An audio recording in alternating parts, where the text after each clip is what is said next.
Ang gilinyahan og trending na halo-halo sa Rotonda, Cagayan de Oro na ay bag-ong flavor, ang Black Halo-Halo Overload.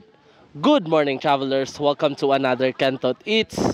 Yes, naapagyapon sila sa Rotonda og daghan pagyapon kayo gapila sa ilang halo-halo.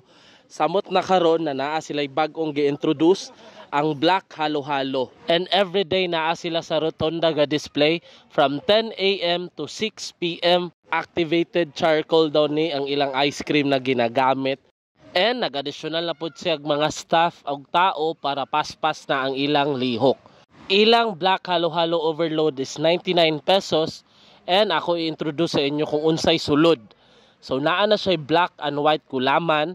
Naa na po siya langka, which is lami ang langka. And naa na po siya butong. And naa po siya ice and gabutan po sila og milk. Tapos 3 scoops sa charcoal ice cream. And wala ko nag-expect na mo blend ang lasa sa charcoal ice cream, langka og butong. Lami siya. Must try jud siya.